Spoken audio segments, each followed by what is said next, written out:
你会为了喜欢的人努力改变自己来讨好他们吗？故事里的女主角擅长讨人喜欢，她和一个我行我素的帅哥开始了合租生活。同居期间，他们俩会擦出怎样的爱情火花？让我们一起来看看今天的故事。女主叫阿珍，在一个线上百货公司工作宣传。她在社交媒体上也是个小有名气的时尚博主，经常用自己的影响力为公司做宣传，还得帮公司的社长鞋山为各种场合搭配衣服。这鞋山不就是我到点下班里的晃太郎吗？一天下午，阿珍去拜访一位厨房设计师，她在公交车上还在忙着工作，结果不小心摔进了一个戴着墨镜的帅哥藤野怀里。阿珍不停地向他道歉，下了车才发现自己记错了地址，人急做出错。正当阿珍焦急时，那个帅哥藤野突然出现，伸出援手，用他的餐车送阿珍去目的地。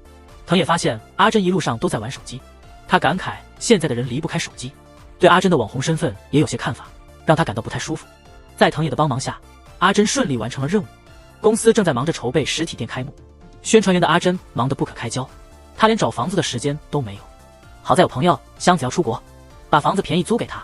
阿珍高兴地搬到新家，却发现新家是个合租房，她的室友就是那个有点毒舌的藤野。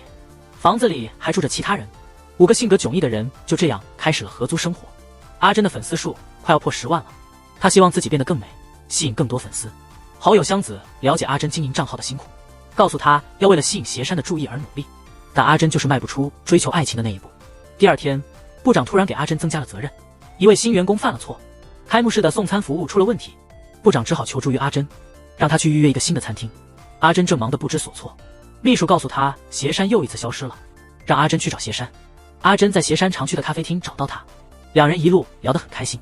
鞋山突然邀请阿珍在开幕式结束后一起去赏樱花，阿珍被这突如其来的幸福冲昏了脑袋，开心的全身都泡出了粉色的小泡泡。夜里，阿珍把这份喜悦传递给了香子和藤野，他们知道了是离婚的鞋山主动邀请阿珍，不由得担心阿珍可能会陷入成熟男性的温柔圈套。在香子的请求下，阿珍和藤野一起带狗出去散步，两个互相喜欢的对头聊得不亦乐乎。走神的阿珍几乎被车撞，藤野迅速把她拉进怀里。阿珍感到自己的心跳加快了，但嘴硬地说藤野拉扯的她疼了。这一抱让他们俩更亲近了。阿珍忍不住问藤野，他该怎么向鞋山发起进攻。藤野笑着说，手机里找不到爱情的答案，约会那天别只顾着看手机，好好观察你喜欢的人才是最重要的。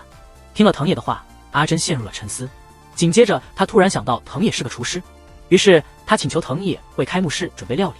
身为极简主义者的藤野讨厌麻烦，毫不犹豫地拒绝了。温柔的小杨帮忙劝说，藤野才勉强答应了。随性的藤野一进厨房就变身高手。当阿珍请他为料理增加一些装饰以便宣传时，藤野突然大发雷霆，他最烦阿珍这种只靠外表取悦别人的做法，生气的拒绝帮阿珍忙。阿珍即将绝望的时候，经营餐厅的香子主动承担起他开幕式的料理工作，阿珍这才放下心来。转眼间，开幕式当天到了，阿珍一边忙碌一边期待晚上的约会。这时候，副部长带来了震惊的消息：鞋山与董事会发生了争吵，他默默辞去了社长职位，消失不见了。阿珍原以为他和鞋山关系很好，鞋山离开前却一句话都没跟他说，让他非常失落。工作结束后，阿珍找遍了鞋山常去的地方，遗憾的是再也没能见到那熟悉的身影。晚上，阿珍收到了鞋山寄来的鲜花，原来今天是阿珍的生日。鞋山虽然送了生日礼物，却没能一起去赏樱花的约定没能实现。阿珍沮丧地打开手机，发现自己的粉丝数终于达到了10万，祝福的私信淹没了他的信箱。一直以来，阿珍都是为了鞋山才经营账号的，现在鞋山不在了，曾经心心念念的粉丝数反而变得十分刺眼。一旁的藤野以为阿珍刚刚约会回来，笑着打趣他，但他很快从阿珍失落的表情中猜到了真相。为了安慰阿珍，藤野和他一起分享了自己的晚饭。阿珍一边吃饭一边泪流不止，藤野的心里不禁生出了一丝怜惜。酒醉后，阿珍在沙发上睡着，藤野展现出男友力，把她抱回房间。第二天，阿珍醒来感觉心情好多了，热闹的室友们让她觉得不孤单。阿珍深刻感受到了合租的乐趣，可好心情没能维持太久。她发现自己的护身符钥匙扣不见了，那是她在叶山公司买的第一件小饰品，也是她决心跟随鞋山创业的动力。阿珍急切地寻找着钥匙扣，连最爱的龙虾都提不起兴趣。藤野忍不住建议她整理一下房间，并承诺她整理好了就带她去享受美味的龙虾。阿珍去工作，香子和藤野还有小杨开始讨论阿珍的爱情故事。香子和藤野都是旁观者的心态，而小杨却露出了意味深长的表情。阿珍的部长突然要求他新社长上任前停更社交账号，以免影响公司形象。阿珍同时失去了最重要的鞋山和社交账号，他的失落情绪表现在了脸上。午休时，阿珍在公司附近的藤野餐车相遇，藤野见阿珍特地来照顾他的生意，调侃阿珍是不是喜欢上自己了，还严肃地说出了普通的情话：我这么帅，你喜欢我也很正常，让阿珍哭笑不得。两人聊天中，阿珍提到账号被停用的事，藤野为了安慰阿珍，决定提前打烊，邀请阿珍一起去吃龙虾。就在这时，阿珍在人群中看到了想念的那个人，她不顾一切地穿着不合脚的高跟鞋向斜山跑去，却没有追上，疲惫地靠在了藤野怀里。阿珍以为自己因为太想念斜山而产生了幻觉，她失去了和藤野共进午餐的兴致，带着郁闷回到了工作岗位。晚上，藤野向小杨透露阿珍心情低落，没想到小杨直接邀请阿珍去看樱花。就在这时，香子突然回来，不合时宜地加入了他们。紧接着，香子从藤野那里得知小杨对阿珍有意思，偷偷安排了两人一起做家务。阿珍和小杨一同做家务时，阿珍很快就把小杨当成了可以倾诉的好友。她总是不经意间提起斜山的事，在阿珍看来，斜山是个为客户着想的好社长，他希望为了斜山继续运营社交账号。而小杨对这位情敌斜山的事却不感兴趣，只是自顾自地发挥着温暖人心的魅力，偶尔一些小动作就让阿珍的心跳加速。后来阿珍在角落发现了那个钥匙扣，但她以为斜山已经把她甩了，失望之下，她把钥匙扣放进抽屉。藤野看到阿珍心不在焉的样子，开玩笑说：你就算每天像僵尸一样辛苦工作，社长也不会看见的。藤野尖酸的话戳到了阿珍的痛处，他忍不住回嘴说：你这种没干劲懒散的人没资格评论我。看出阿珍真的生气了，藤野不好意思地说他只是想让阿珍振作起来。尽管藤野道了歉，但他们俩之间还是挺尴尬的。第二天，藤野特意跑到海鲜市场买阿珍最喜欢的龙虾，准备了一顿海鲜盛宴，打算趁赏花的时候再向阿珍道歉。这时候，一直闭门作画的小彩突然冲出来，拿起锤子猛敲自己的画作。原来小彩在艺术创作上遇到瓶颈了。小杨和藤野看到小彩急躁的样子，赶紧安抚她，邀请她一起去赏花派对。大家都准备好去赏花了，阿珍突然收到消息，斜山辞职的新闻在网上引起轰动，她不得不临时爽约朋友，急忙回公司。阿珍建议新社长用他的社交账号帮公司挽回名声，新社长却显得漠不关心。后来阿珍穿着不合脚的高跟鞋忙碌了一整个下午，最终帮公司解决了公关危机。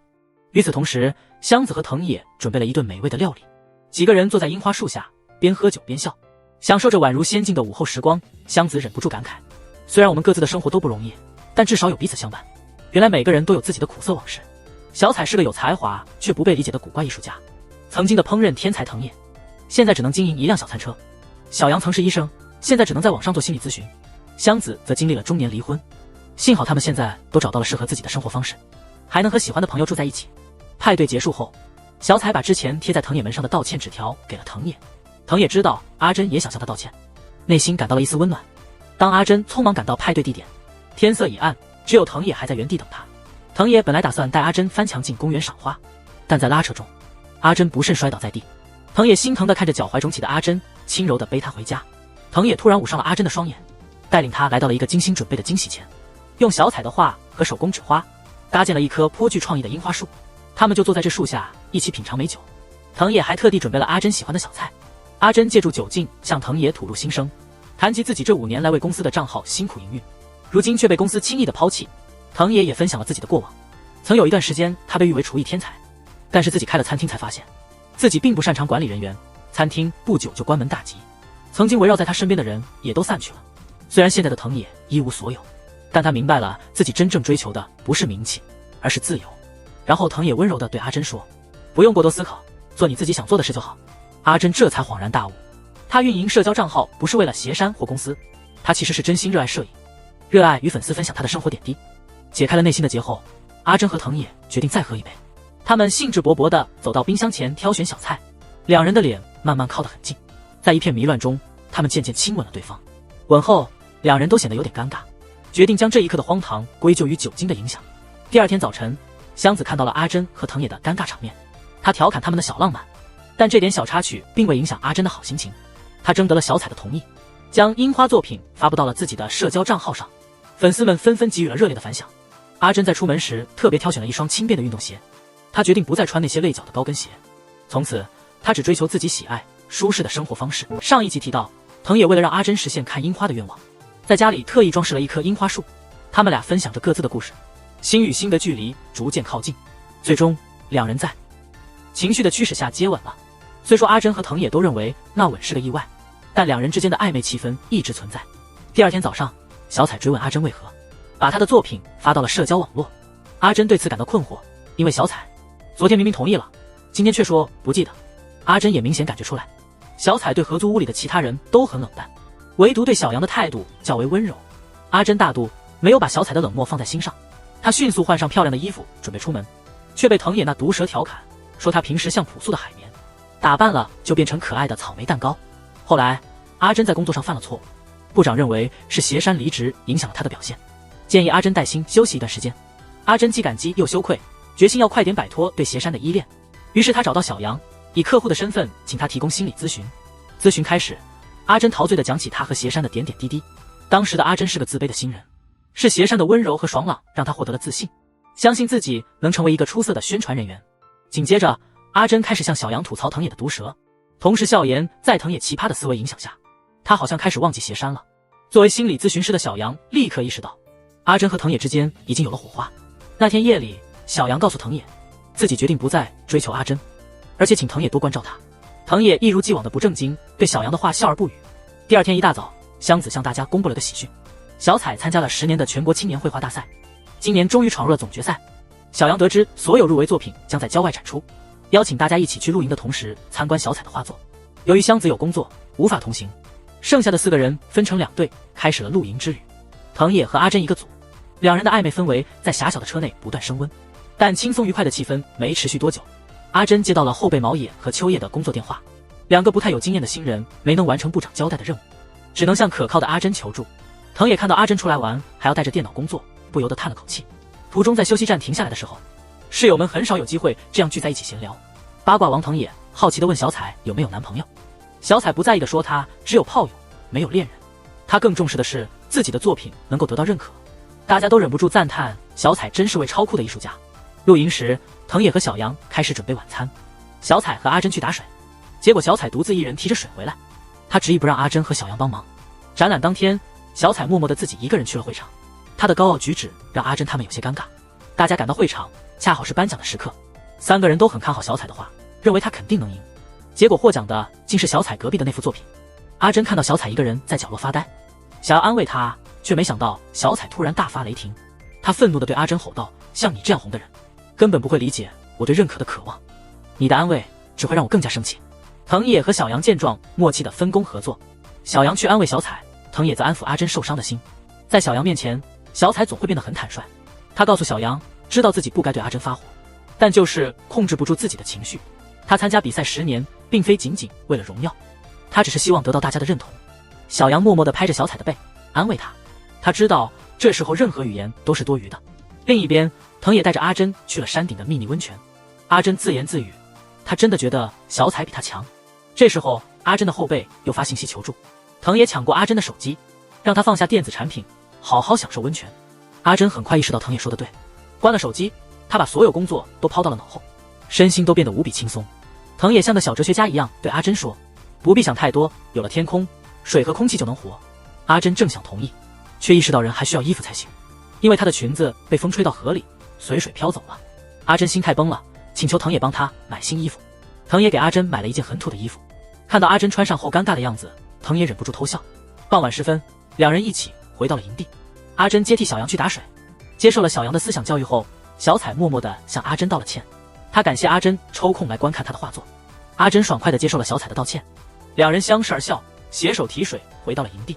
小杨和藤野就像是2位照看孩子的父亲般温柔，他们在远处露出满意的笑容。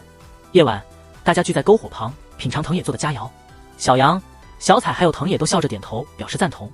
阿珍一旦摘下华丽的衣裳，就仿佛关闭了工作模式，她变得更加亲切可亲了。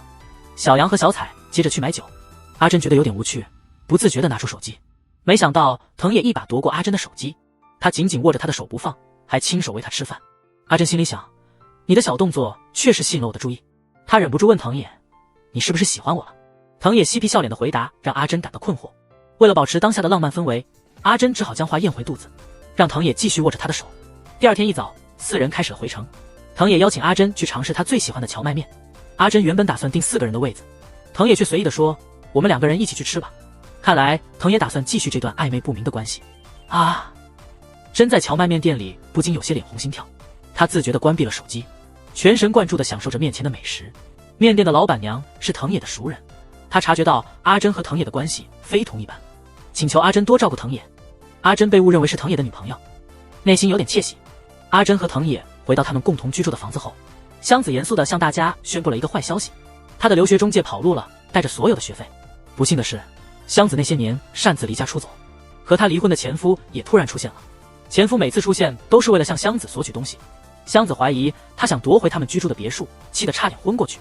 幸好心理咨询师小杨安慰了他，稳定了他的情绪。几天后，阿珍回到工作岗位，听到了一些关于感情的八卦。后辈毛野偷偷告诉阿珍，同组的秋叶突然向她表白了。毛野已经有男朋友了，最近一看到秋叶就觉得非常尴尬，影响了工作。阿珍也被藤野之前的随意告白弄得心烦意乱。我很能懂毛野的感受。下班后，藤野带着点神秘感叫阿珍去了他的房间。独处一室，阿珍不禁屏息紧张起来。藤野给了阿珍一个坏笑，递过来一包限量版的小熊饼干。原来藤野只想偷偷的把这个饼干给阿珍一个人。藤野虽然嘴硬，但他的每个举动都显示出他对阿珍的在意。阿珍还没来得及从感动里回过神来，小杨急匆匆地冲了进来，说小彩病倒了。阿珍急忙问小彩哪里感到不舒服，小彩含糊其辞地迟疑了好一阵子，小声地请阿珍帮买个验孕棒。阿珍和藤野急忙去了药店，留下小杨和小彩局促不安。小杨忍不住开口了：如果是我的孩子，我会想知道真相。小彩勉强笑了笑，回应道：如果孩子的爸是你这样的人，我就不会这么难受了。这时候，阿珍和藤野带着验孕棒赶了回来，他们还带回了一条好消息。公司看中了阿珍在社交媒体上分享的小彩的画，他们非常欣赏小彩的才华，决定购买她的画作。小彩的作品终于得到了认可，他的心里突然增加了面对难题的勇气。第二天，小彩像没事人一样去上班了。小杨和藤野都挺担心他，决定做顿好吃的让他振作起来。这时，藤野看到了打扮的精致的阿珍去上班，有点遗憾地说：你不用这么打扮，素颜就最美了。哪个女孩被夸漂亮会不开心呢？阿珍忍不住笑了，笑得很甜。到公司后，阿珍接手了一个棘手的任务，因为那位性格强势、直爽的设计师美惠和斜山有过接触，领导们都不敢接待她，只好让阿珍去应对。阿珍硬着头皮接下了这个挑战，没想到传说中的女魔头美惠其实很直爽，很好相处。她指着桌子上的玻璃杯告诉阿珍，斜山曾经送过她一个一模一样的杯子。有了这个共同话题，阿珍和美惠聊得非常顺畅。美惠问阿珍，作为生活百货公司员工，她在家最开心的时光是什么？阿珍的脑海里全是和藤野在一起的时光。阿珍这一刻确定了自己近来的心情变化全因为喜欢上了藤野。同时，小杨和藤野去超市买东西，正巧碰到小彩和她的床伴在谈话。小彩听说床伴要和青梅竹马结婚，打算换个地方工作，虽然脸色一沉，但还是强颜欢笑地祝福了对方。小杨想安慰小彩，让她往好的方面想，却被冷漠地拒绝了。被拒绝的小彩又恢复了她那冷冰冰的外壳。那天下午，合租屋里的气氛特别沉重。原来小彩在测了验孕棒后，没勇气看结果就跑了出来。阿珍和小杨也不敢去看，三人只能干着急。这时候，香子和藤野回来了。香子不多说，直接把验孕棒递给小彩，鼓励她要勇敢面对。小彩看到结果后，眼泪马上就流了下来。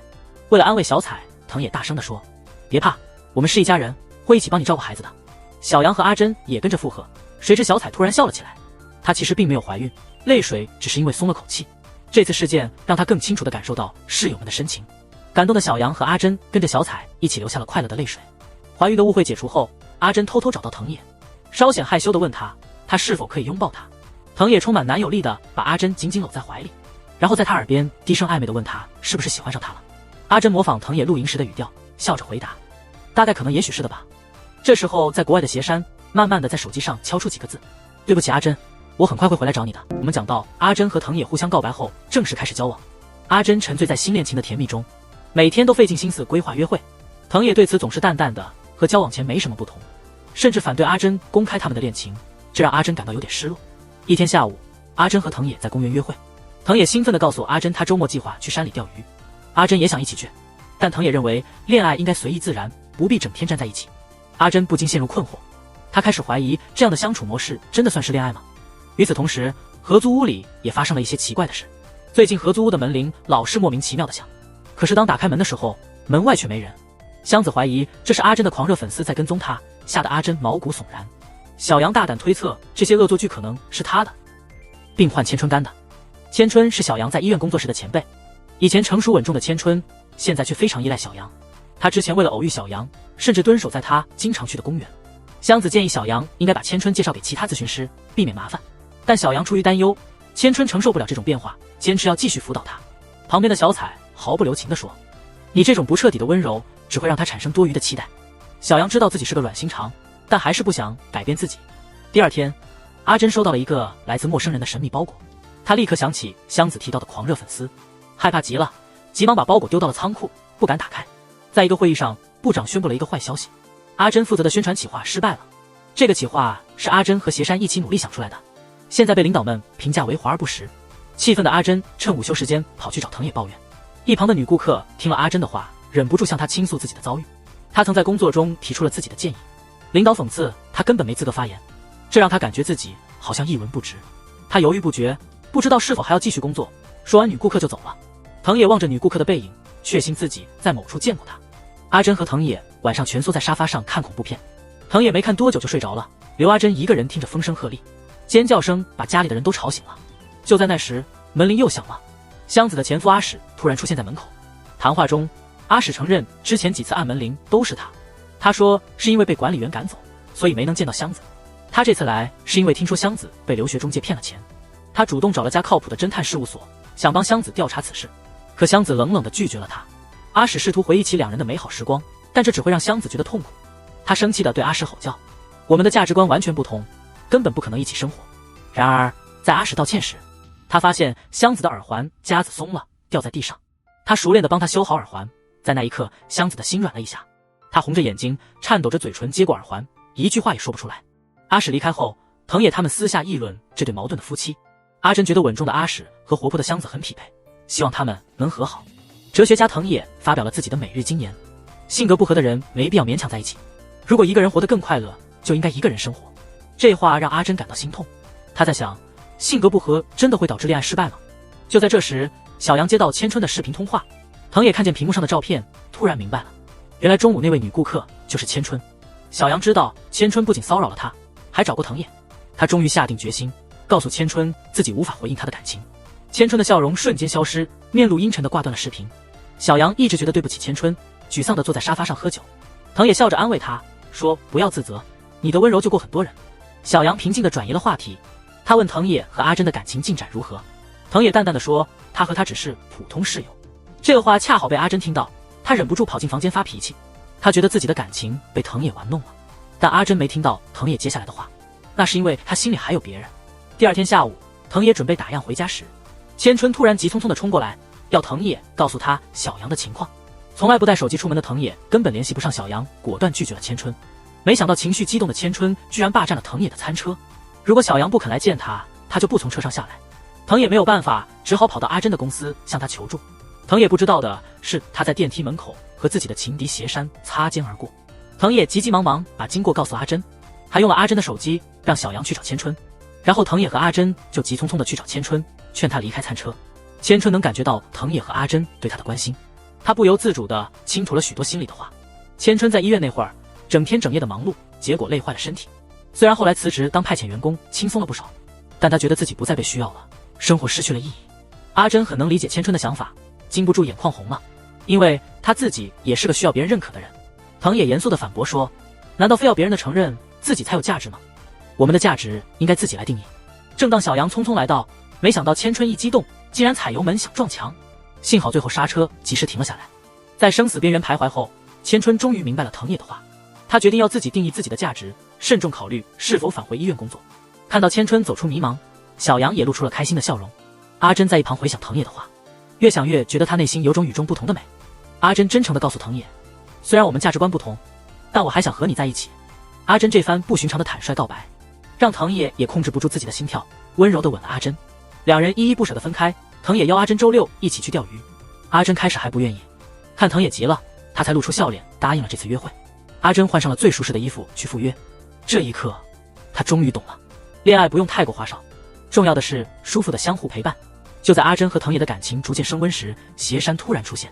画面一换，藤野在床上翻来覆去，睡不着觉，因为他身边情敌邪山睡得不亦乐乎。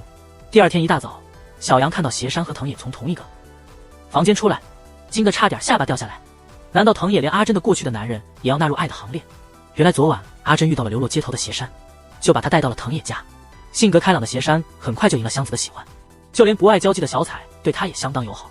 藤野看到阿珍一大早打扮得漂漂亮亮的，还对邪山关心备至，心里不免有点吃醋。邪山那种让人着迷的撩人技巧，很快就吸引了藤野，两个人很快就成为无话不谈的朋友。阿珍见自己的前暗恋对象和现男友勾搭在了一起，心里警铃大作，忍不住偷偷询问藤野会不会吃醋。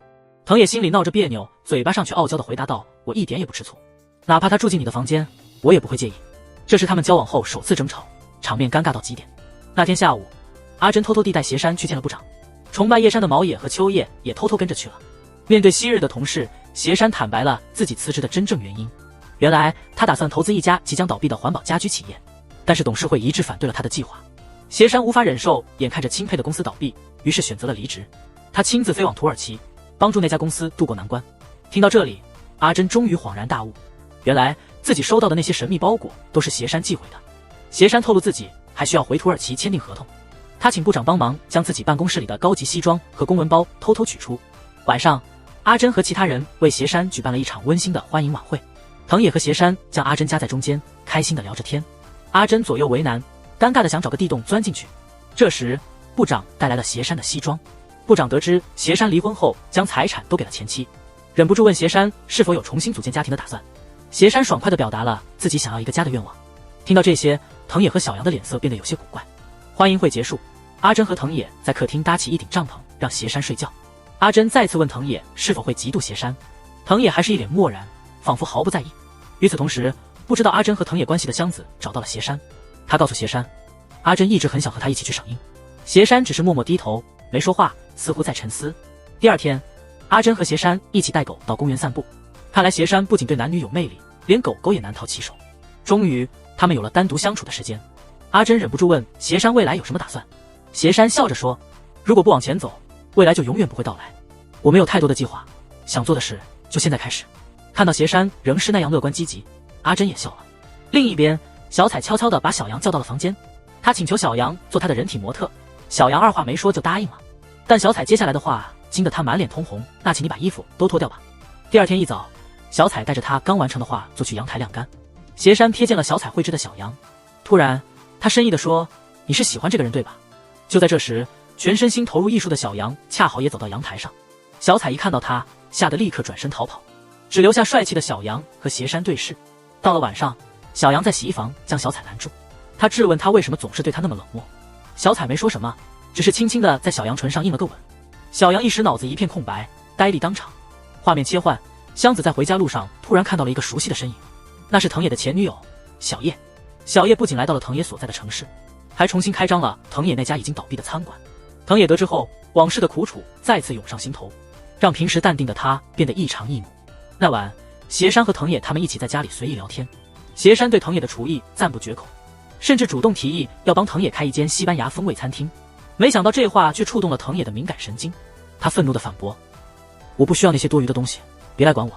然后藤野脸色阴沉地把自己关在房间里。阿珍察觉到藤野的不对劲，关心地问他出了什么事，但藤野还在怒气中，忍不住说出了恋爱中的禁忌话语。阿珍听了，气得双眼泛红。幸好小杨听到了他们的对话，邀阿珍出去散心。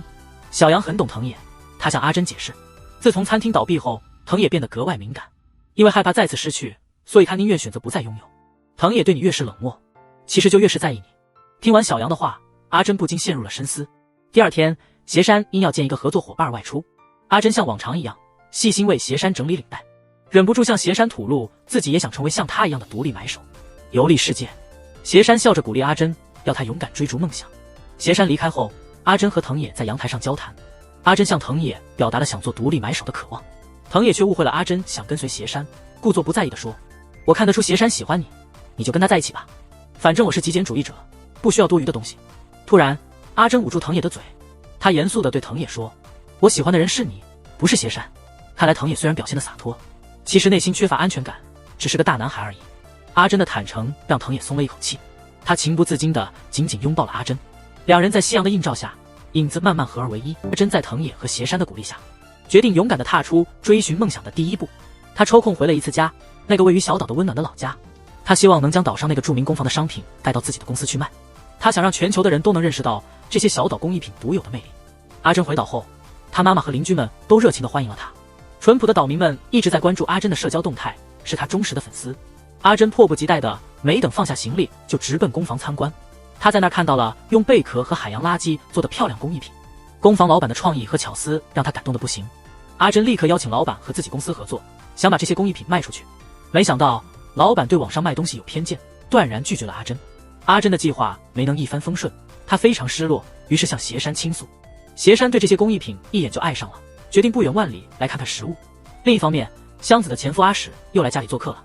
这次他带来了个好消息，那个骗了香子存款的留学中介在国外被抓了。阿史正在联系律师，想把香子的钱追回来。香子看到阿史默默为自己做的这么多，不由得心里有些感动。阿史以为自己打动了香子，可香子却把阿史留下的一堆游戏盘扔到他面前，让他立刻消失。原来阿史和香子离婚的真正原因，是因为阿史沉迷游戏，忘了吃和睡，让香子成了电竞寡妇。香子和阿史在客厅吵架，厨房的小彩和小杨也觉得挺尴尬。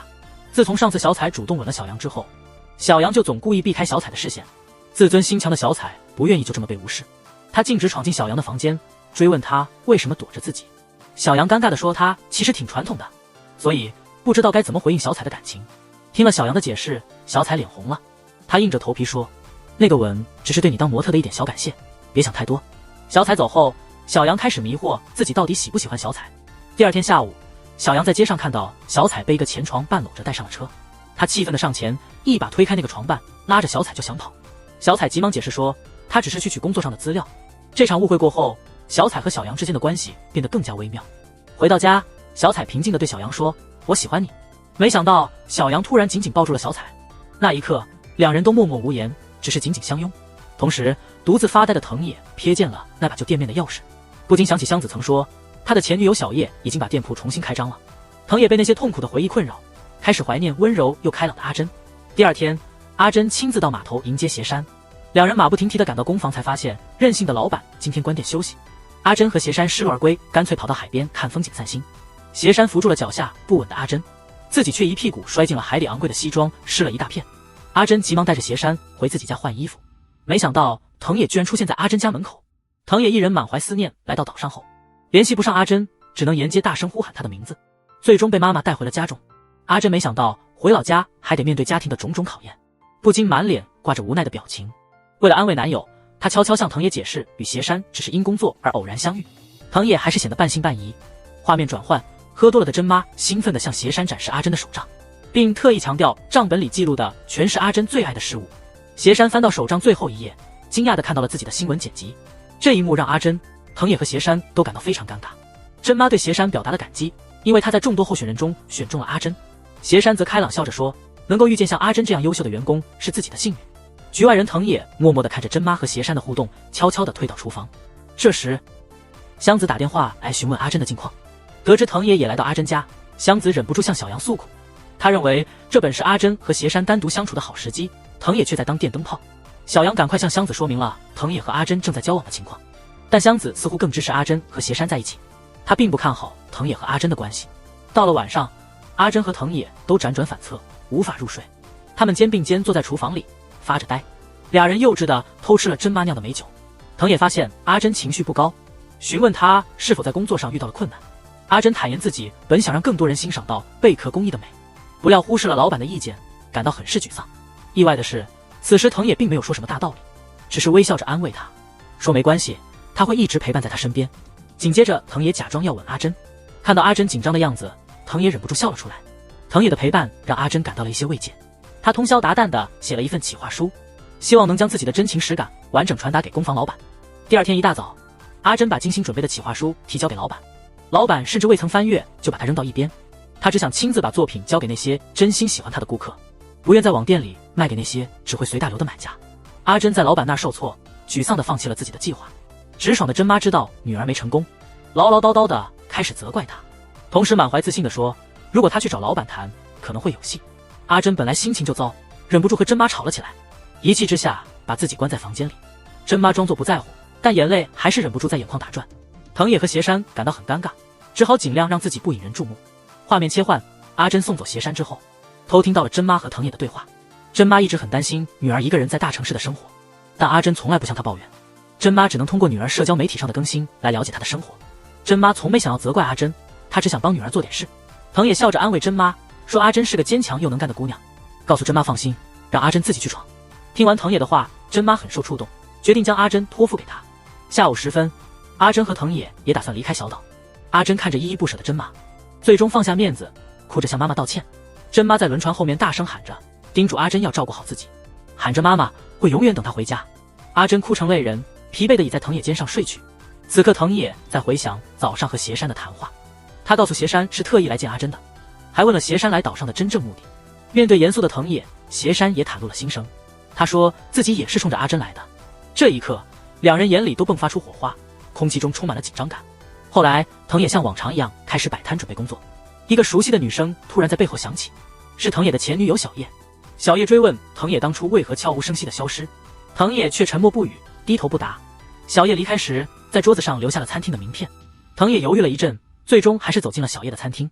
小叶请求藤野在主厨住院期间临时帮忙。这时叶爸走进餐厅，回忆起藤野当年的离去，愤怒的让藤野立刻离开。藤野无奈，只得低头离去。另一边，阿珍在街上偶遇了出差归来的邪山。邪山告诉阿珍，打算再借住香子家一段时间，并把一个斗柴挂饰送给了阿珍。斗柴是阿珍的昵称，也是她特别喜欢的动物。阿珍马上开心的把挂饰挂在包上。两人回到家，香子看到邪山带来的土特产，异常激动。香子决定马上办个派对庆祝。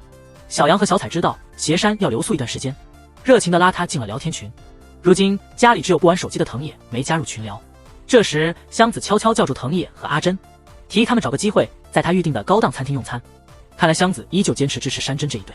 他们6个人通宵达旦的畅饮，最后各自找地方在沙发和地板上睡觉。小杨看小彩不愿起身，温柔的将她背回房间，真诚的向她表白，请她成为女朋友。一贯冷静的小彩这次脸上绽放出害羞的神色，接受了小杨的告白，于是又诞生了一对情侣。想知道这合租屋还有空房出租吗？第二天晚上，阿珍注意到藤野还没回来，在客厅焦急的来回走动，正好被邪山撞上。阿珍第一次素颜见到邪山，羞得尖叫出声。邪山心情看起来不错，兴奋地邀请阿珍一起玩扑克，输了的人得说出心里的秘密。就在邪山准备故意让阿珍赢时，藤野带着阴沉的脸回家了。邪山找借口把阿珍支开，然后严肃地对藤野说，请你好好珍惜阿珍，否则我会把她抢过来。藤野心情很差，冷冷回复邪山，说他这样伤害过阿珍的人没资格指责我，然后冷冷地背过身去。阿珍注意到藤野最近总是心情低落，强迫他说出到底发生了什么。在女友的坚决攻势下，藤野终于屈服，向阿珍坦白了前女友请他做主厨的事。藤野想帮助小叶，但又觉得自己曾给他们父女带来麻烦，不配见他们。阿珍贴在藤野身上，温柔地说，不要自责，去做你该做的事吧。在阿珍的鼓励下，藤野决定正视前方，和自己懦弱的过去告别。不管藤野怎么请求，叶爸就是不肯原谅他。突然间，叶爸看到藤野还留着当年餐厅的钥匙，这才明白藤野一直很在意那家餐厅。叶爸最终决定给藤野一次机会，但条件非常严苛，藤野得在1周内掌握店里25道主菜，味道必须毫无差错。藤野和小叶开始每天泡在厨房里研究烹饪，甚至没有时间回家睡觉。藤野向小叶保证一定会克服心理障碍，不然就不配守护心爱的人。阿珍孤单地躺在藤野房门外，沉浸在思念中，期待藤野能回来。画面转换，公司里因邪山的突然出现而一片骚动。邪山告诉大家，虽然离职了，但他会以合作伙伴的身份继续帮助公司成长。他说话的时候眼眶已经湿润，同事们则给予热烈的掌声，欢迎这位为公司奋斗多年的前总裁。那晚，邪山向阿珍说，自己和一家造纸厂的合作出了问题。阿珍得知厂长是自己的粉丝，决定陪邪山一起去工厂谈谈合同，但造纸厂实在太大了，邪山和阿珍只能骑着破旧的自行车赶路。他们一边尖叫一边摇摇晃晃地前进，就像一对青涩的学生情侣。一看到邪山，厂长就抛出了一个锐利的问题，你为何不做社长，非要去当个投资人？做投资不是受累受罪的差事吗？邪山毅然回答，因为我想要做出能温暖人心的产品。邪山选择这家造纸厂，也是因为他们的技术环保。厂长对邪山的回答很满意，决定合作。邪山跟阿珍没想到事情进展得这么顺，两人都露出了喜悦的神情。转眼到了藤野考核的日子，阿珍带慰问品去看望他，正碰上藤野通过考核，从叶爸那接过主厨制服。阿珍不知怎的，觉得眼前这个认真严肃的藤野好像远了，没敢上前，灰溜溜地走了。阿珍回到家，向香子和小彩埋怨自己对藤野一无所知。小彩为了让阿珍更了解藤野这个主厨，邀请大家到藤野的店里吃饭。但阿珍看藤野跟小叶合作的那么默契，心里酸溜溜的。就在这时，藤野的老顾客来店里，预定了19号午市的套餐，藤野爽快答应。可19号那天，藤野跟阿珍约好要去高级餐厅，阿珍嘴上不在意，脸色却很难看。那天晚上，藤野好久不见的回了家，向阿珍保证他跟小叶的默契一定能准时赴约。阿珍听藤野亲切叫小叶名字，心里不是滋味。这时藤野已经吃醋许久，提起斜山给阿珍的斗柴挂件，两个人一言不合就争吵起来，最后闹别扭分开了。约会当天，阿珍一大早起床精心打扮，但藤野因为客人改时间，没能及时赶到家里与阿珍会合。阿珍失望透顶，决定自己去享受。这时斜山知道藤野没赶上，决定陪阿珍吃饭。阿珍正孤单地走在路上，藤野和斜山都往车站狂奔。藤野拿出藏了多年的手机给阿珍打电话，可阿珍不认识这号码，直接挂断。藤野好不容易在车站附近找到阿珍，撕心裂肺地叫着阿珍的名字。看到阿珍开心地迎接斜山，藤野本想约会，连厨师服都没换。看着叶山带走阿珍，斜山原本打算借着高档餐厅的浪漫气氛向阿珍表白，但阿珍老是提藤野，斜山只能悻悻地放弃。那晚，斜山看到藤野醉酒，被小杨和小彩扶着回家，他生气地责备藤野爽约阿珍，没想到藤野还挺感激。藤野感谢斜山安慰阿珍，让斜山觉得自己好像打在棉花上。第二天一大早，藤野就跪在阿珍的房门外，他端出精心做的菜向阿珍道歉。藤野还承诺以后为了阿珍随时带手机。阿珍看藤野这么真诚，就高高兴兴地原谅他了。他们俩又回到了亲密无间的甜蜜状态。这时的阿珍还不知道，一场噩梦即将开始。阿珍到公司一看，发现同事们都乱作一团。原来有个著名设计师早上被爆出抄袭了，阿珍刚好在网上推广了那位设计师的新品，网民们错把阿珍当成收钱做广告的不良网红，他们对阿珍的个人和公司账号进行谩骂。新任社长让阿珍在风波平息前别更新个人账号，免得影响公司声誉。这事给阿珍的心理造成了很大打击，她以前喜欢发推文，现在一看手机就心慌。另一边，香子他们听到这消息，精心组织了个酒会，让藤野做大厨，用好吃的好喝的来安慰阿珍。酒会上，小杨和小彩宣布了他们交往的事，大家都笑着祝福他们。但抄袭事件的余波比阿珍想的更严重。一天过去，网上的攻击对阿珍还是没停，甚至阿珍周围的人也受到了波及。因为阿珍的关系，之前买下小彩画作的画廊退回了画作，公司的合作项目也受到了影响。阿珍没办法，只好把公司账号交给后辈毛野处理，他自己申请去实体店销售。阿珍暂时退出了乱哄哄的网络世界，他专心整理商品，心情确实变得平静了。这时斜山特意来看望阿珍，阿珍说他已经没勇气更新账号了。斜山大笑说，你的推文总让我和粉丝们很幸福，肯定有人和我一样期待你回来更新账号。斜山的话让阿珍的笑容又回到了脸上。藤野快来，你家后院着火了。同时香子接到了一个陌生人的电话，他听说前夫阿史在路边昏倒，被紧急送往医院。香子和小彩急匆匆地赶往医院，到了那才发现阿史竟是患上了尿结石。香子紧张的心情一下子放松，流下了解脱的眼泪。阿史则认真地说道，倾倒的一瞬间，我以为自己要死了，满脑子想的都是你。阿史虽然从不后悔追逐电竞梦想，但一直对失去香子的事情耿耿于怀，希望香子能再给他一个机会。听说阿史从不为自己追梦的决定后悔，在追逐梦想的道路上摔倒爬起的小彩陷入了深思。阿珍工作时接待了一位是他粉丝的客人，客人只想让阿珍推荐商品，并没有注意到店里的其他员工。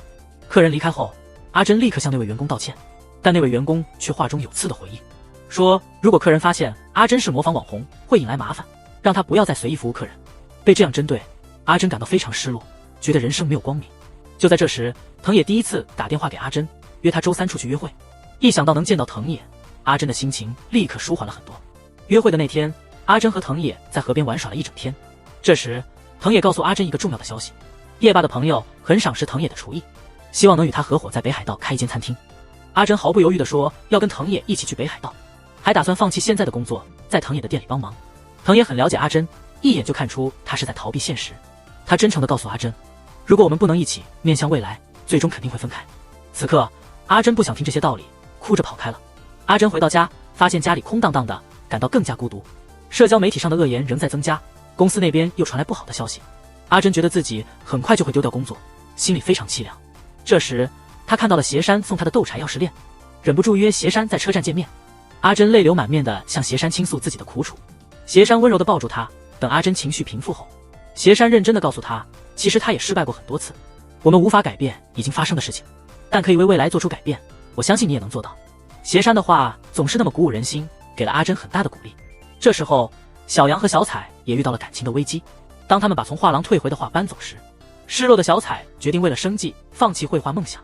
小杨喜欢小彩那种为梦想不顾一切的样子，激动地提出和我结婚吧，我会支持你追梦。王小彩面无表情，听了那句情话也不为所动，转身就走了。因为他心里清楚，小杨向他求婚不过是出于同情。小杨在为自己的行为道歉，那次意外的求婚就这样不了了之了。藤野和阿珍回到家，相视一眼后，又立刻各自移开了目光。大家因此猜测，他们俩可能发生了争执。第二天下午，香子把大家召集到藤野摆摊的美食节，一起吃饭。阿珍被追星的粉丝围住，要求合照。他一看到手机就心慌，幸亏藤野及时出手，帮他摆脱了困境。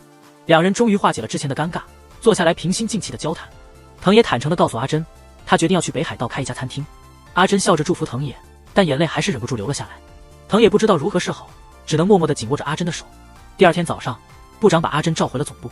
他和同事们一起看了那个卷入抄袭风波的设计师的新闻发布会。设计师坦诚了抄袭的行为，他呼吁网友别追究那些无辜网红的责任。记者会结束，所有人都舒了一口气。部长笑着让阿珍安心，回总公司上班去吧。阿珍认真地登录了社交网站，他发现那些恶评已经变成鼓励的话了，但他心里的阴影，这些并不能完全消除。接着，阿珍看到了一条新的手机留言，是美食节上遇到的那位粉丝发的。粉丝请求他和藤野一起送餐到自己在乡下的工作地点。藤野觉得这是个散心的好机会，高兴地和阿珍一起开餐车去了乡下。他们刚到，阿珍就接到了邪山的电话。邪山好像有事要告诉阿珍，但当他听到电话那头的藤野声音，就笑着挂断了。阿珍心里满是疑问，但他得忙着帮藤野。那通电话很快就被他抛诸脑后了。热情的村民们纷纷前来支持，阿珍和藤野忙到脚不沾地，直到下午才能休息一会儿。藤野看到阿珍拿着手机发愣，问他为什么不拍照发到社交网站上。阿珍已经失去了发动态的勇气，他甚至考虑要删掉账号，不再当网红。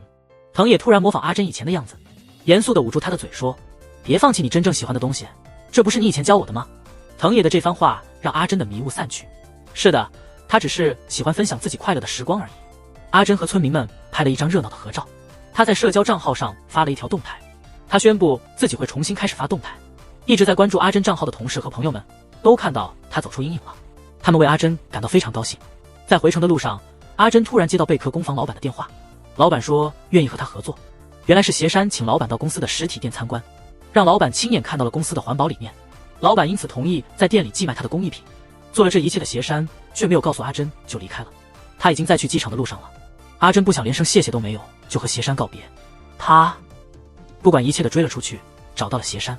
就要分别之际，阿珍终于说出了多年的秘密，其实我一直暗恋你，我的工作、梦想和幸福都是你带给我的。邪山有些不好意思的回答，其实你并不是暗恋，只是我太迟钝了罢了。他们坦白了自己的心意，但心知彼此已没有可能。阿珍目送邪山上了出租车，那场7年的暗恋和纠结就此画上了句号。小彩放弃了梦想，把所有画作都扔进了垃圾堆。那个夜晚，小彩翻来覆去，辗转难眠。她终于忍不住，在凌晨冲出了家门。她想把那些画作重新捡回来，但是垃圾车已经把垃圾都带走了。失落的回家后，小杨神秘地把她拉到一边。原来小杨早就悄悄地把那些画收回来了。他深情地告诉小彩，梦想不仅仅有放弃或实现这2个选项，我们还可以选择与梦想和平共处。在这一刻，小彩无法抑制自己对小杨的爱意，她激动地对小杨说，让我们结婚吧。见证小杨和小彩紧紧拥抱的一幕，藏在一旁的阿珍和藤野也露出了满意的笑容。那个周末，小彩和小杨举行了一个简单却热闹的婚礼。香子意识到他们很快就会搬出别墅，开始新生活。藤野即将去北海道工作，内心感到异常落寞。他忍不住给阿史打了个电话，没想到阿史就坐在他的对面。看透了一切的香子对阿史说，我们现在是朋友以上，家人未满，以后好好相处吧。另一方面，阿珍向小彩等人宣布了一条消息，她已辞去公司职务，开了自己的独立网店。阿珍的网店得到了众多粉丝的支持，之前合作的魔女设计师美惠也帮助她做了宣传。她的宣传账号很快就吸引了2万粉丝，连邪山都说阿珍现在是他的有力竞争者。阿珍没想到自己的梦想如此之快就成为现实，她激动得泪流满面。这时，藤野凑到阿珍耳边说，我决定不去北海道了。那次乡下之旅后，藤野明白了自己的梦想，他决定驾驶自己的餐车走遍全国，为那些尝不到高级餐厅的人送去他的美食。故事的最后，阿珍送藤野开始了追梦之旅，但藤野突然想起了一件重要的事，他紧紧抱住阿珍，说出了那句迟到的话，我喜欢你，请在我余生里一直和我在一起。5年后，藤野的餐车走遍了全国，阿珍也经常带2人的孩子去探望他。一家3口虽然聚少离多，但生活也很是幸福。